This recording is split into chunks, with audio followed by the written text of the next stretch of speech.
They say no one leaves Eldridge Hollow after midnight. When journalist Jenna Ross set out to uncover the truth behind the infamous midnight feast, she expected folklore, never a nightmarish waltz with the undead. As she crossed the threshold of the ancient mansion, the air thickened with secrets and shadows.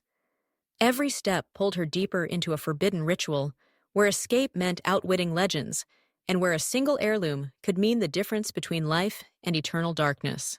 Her footsteps echoed through the corridors of the ancient mansion, dust swirling in the beams of her flashlight. The air was thick with the scent of old wood and forgotten memories. Guided by a strange compulsion, Jenna was drawn to a grand set of doors at the end of a long hallway. As she pushed them open, a wave of cold air swept over her, extinguishing her light. Before her eyes adjusted, a haunting melody filled the air, notes that seemed to seep into her bones, both beautiful and terrible. When her vision cleared, Jenna gasped.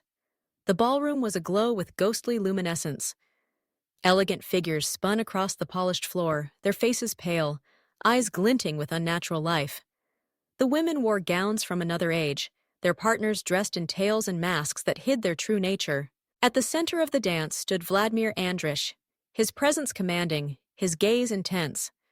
The dancers parted for him as he approached Jenna, his steps light, yet impossibly silent. She felt herself drawn into the swirling waltz, her heartbeat synchronizing with the thrum of violin strings. In that moment, Jenna understood. The midnight feast was not just a legend, but an eternal ritual. She was no longer an observer. She was a guest, bound to the music and the dance, her fate forever entwined with the vampire's midnight reverie.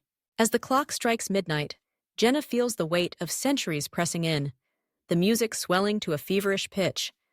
Summoning every ounce of courage, she rips free from Vladimir's icy grasp and darts toward the grand staircase. Shadows whirl around her, arms reaching, but Jenna clutches a silver locket, her grandmother's, sending a blinding light through the ballroom. The supernatural dancers recoil, hissing in agony as Jenna bursts through the mansion's doors and into the breaking dawn, finally free.